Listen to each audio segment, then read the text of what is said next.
Hello students, आप सभी का आपके अपने चैनल समझो वत्स पर हार्दिक स्वागत है। आज हम हिंदी ग्रामर का मोस्ट इम्पोर्टेंट टॉपिक अव्यय करेंगे। अव्यय या अविकारी, ठीक है।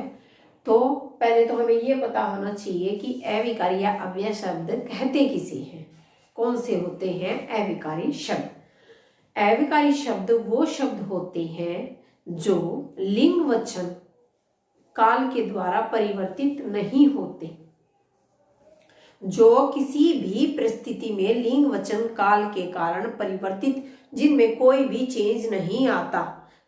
जैसे मैं यूं कहूं, लकीर के फकीर होते हैं। जैसे कई लोग बहुत सैद्धांतिक होते हैं, वो कोई भी परिस्थिति हो, चाहे वो सिद्धांत परिस्थिति के अनुकूल हो या अनुकूल हो या प्रतिकूल हो, लेकिन फिर भी वो अपने सिद्धांतों के साथ समझौता नहीं करते।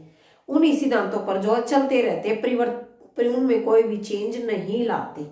तो ऐसा ही कुछ होता है अविकारी या अव्यय शब्द, जो किसी भी परिस्थिति में परिवर्तित नहीं होते, वो क्या होते हैं अविकारी। जैसे रूढ़िवादी लोग होते हैं ये तो मैं वैसे बता रही हूँ, जो अपनी परंपराओं से जो है चिपके होते, चाहे वो परंपराएं किसी को आहत करती हो या किसी को प्रसन्नता देती हो, कोई इफेक्ट नहीं पड़ता, वो उन्हीं परंपराओं पर जो है निरंतर चलते रहते हैं, ठीक है।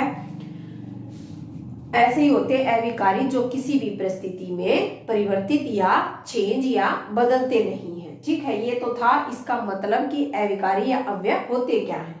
अब इसके कुछ भेद हैं, जैसे क्रिया विशेषण, संबंध बोधक, समुच्चय बोधक, विषमादि बोधक और निपात।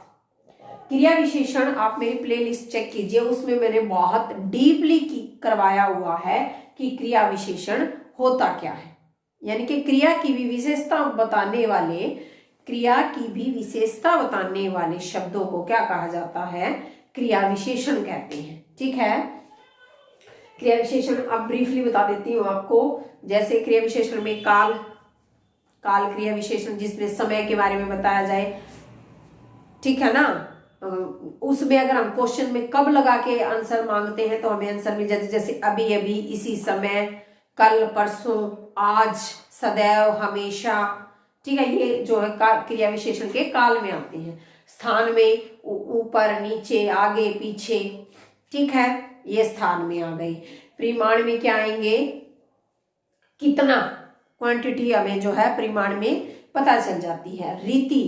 रीति में क्या, तरीका पता चल जाता है, जो काम किस तरीके से हुआ है, विधि हमें पता चल जाती है, वो रीति जो है क्रिया विशेषण होता है। इसकी वीडियो आप चेक कर लीजिए प्लेलिस्ट में और देख लीजिए, वो मैंने बहुत डीपली करवाई हुई है। और आपको आई थिंक अगर आप वो वीडियो देखोगे तो आपको बहुत अच्छे से समझ आ जाएगा।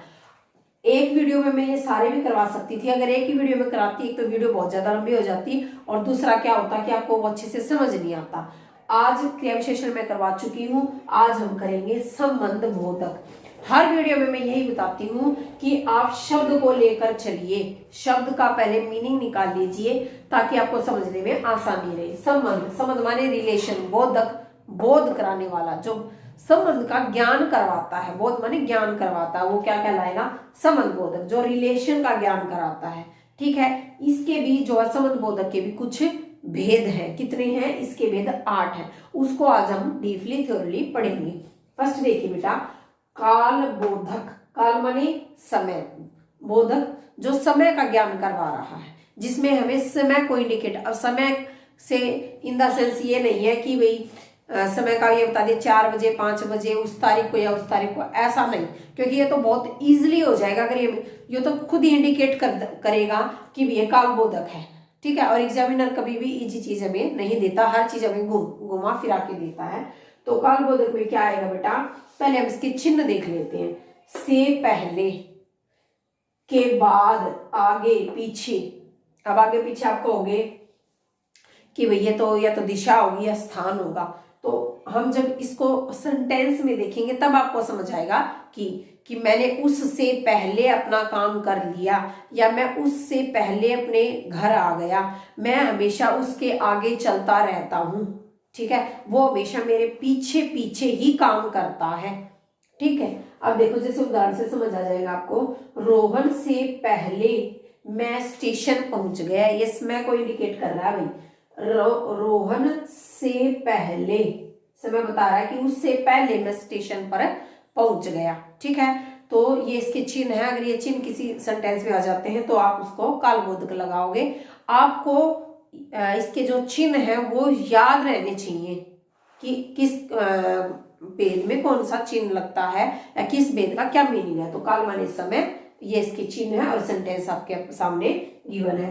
नेक्स्ट देखिए स्थान बोधक। स्थान माने जो जगह का ज्ञान कराता है। ठीक है, अब जगह ऐसे नहीं है कोई दिल्ली, कलकत्ता, मद्रास, मुंबई, ऐसे आपको जगह नहीं मिलेगी।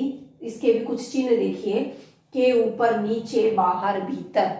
ये भी जगह को इंडिकेट कर रही है कि वो छत के ऊपर है, छत कोई जगह है, या नीचे है, या बाहर है, घर से बाहर है, या मंदिर से बाहर है, स्कूल से बाहर है, स्कूल के अंदर है। समझ आ रही है? तो इसके चिन्ह क्या है? ऊपर, नीचे, के ऊपर, के नीचे, के बाहर, के भीतर। अब देखिए सेंटेंस बेटा, मेज के नीचे बिल्ली है। अब तो किसको इंडिकेट कर रहा है? ये के नीचे, मेज के नीचे के स्थान को इंडिकेट कर रहा है कि मेज के नीचे क्या है? बिल्ली है। तो के नीचे आ गया तो कौन सा आ गया बेटा? स्थान बोधक। नेक्स्ट देखिए दिशा। दिशा माने डायरेक्शन। ठीक है, जो दिशा को बोध करा रहा है, जो दिशा का ज्ञान करा रहा है, वो कौन सा समझ बोधक होगा? दिशा बोधक। अब इसके देखिए के आसपास, आसपास जैसे बोलते हैं आसपास, तो ये भी डायरेक्शन दिखा रहा है कि और। अब देखिए ये और, इस और में पजल हो जाते हो कई बार तो आप, ये वो, इस और का मतलब कुछ और है।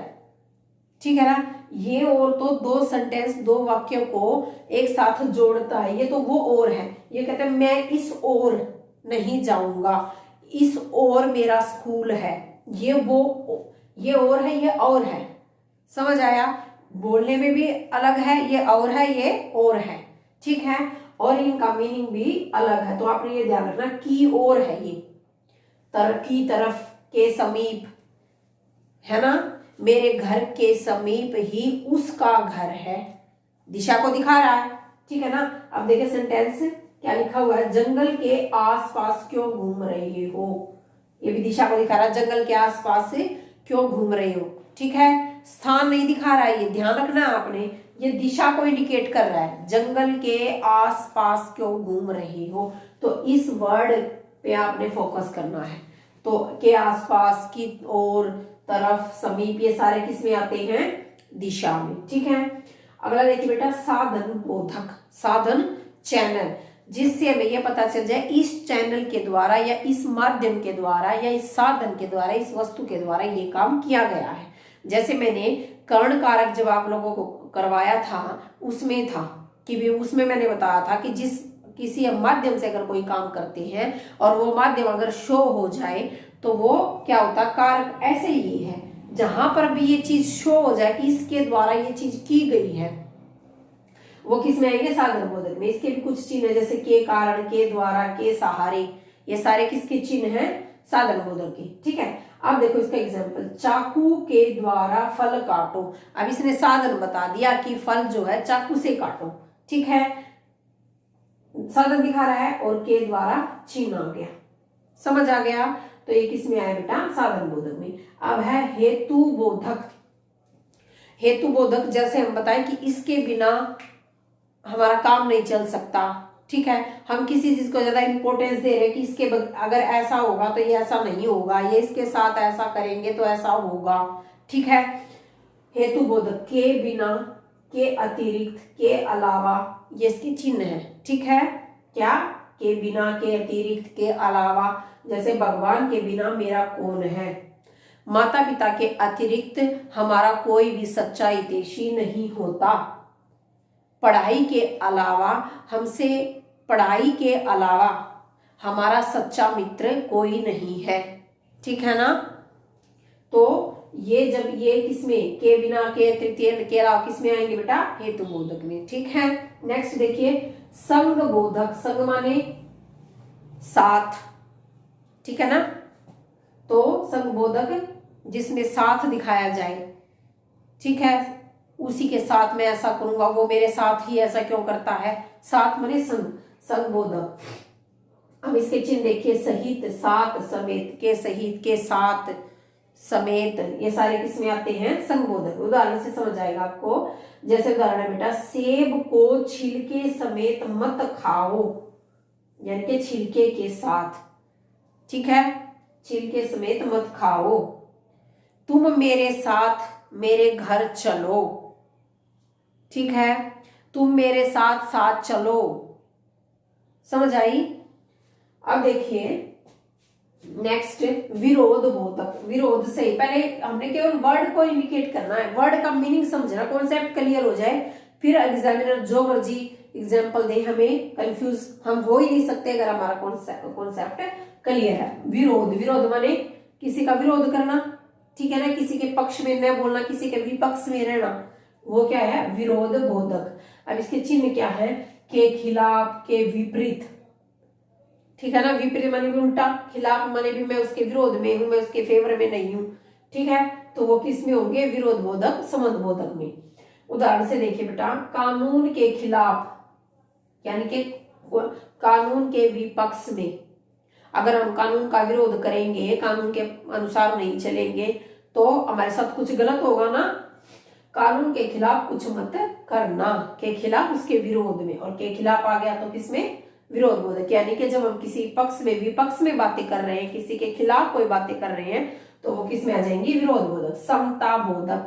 समता, समता माने एक समान, इक्वेलिटी, ठीक है, जहां एक समानता दिखाई जाए, या कोई दो चीजें में कुछ समानताएं है, कुछ इक्वेलिटी है, कुछ कुछ मैच करती हैं, तब भी समता बोधक आता है, ठीक है। इसके चिन्ह देखिए, की भांति, के जैसा, की तरह, के समान। उसका बेटा तो बिल्कुल मेरे बेटे के जैसा है, ठीक है, तुम तो उसके जैसा ही बोलते हो, तुम तो उसके जैसा ही क्वेश्चन अटेम्प्ट करते हो या अपना पेपर अटेम्प्ट करते हो, ठीक है ना, तुम उसी की भांति सुंदर हो, ठीक है ना।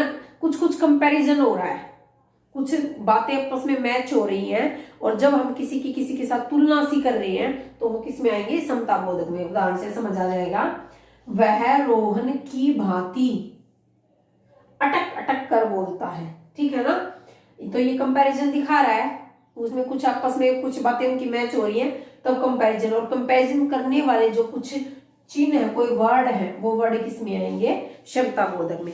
तो ये थे बेटा संबंध बोधक के भेद। आई थिंक आपको बहुत अच्छे से समझ आ गए होंगे। एक बार इनके आपको चिन्ह याद आने होने चाहिए, कॉन्सेप्ट आपको, मतलब वर्ड्स का जो मीनिंग आपको समझ आना चाहिए, बाकी आपको कोई भी दिक्कत नहीं होगी। आई होप आपको मेरी वीडियो जो है यूजफुल लगी होगी। प्लीज अगर आपको मेरी वीडियो यूजफुल लगती है तो मेरी वीडियो को लाइक, शेयर एंड सब्सक्राइब करना ना भूलें। Thank you.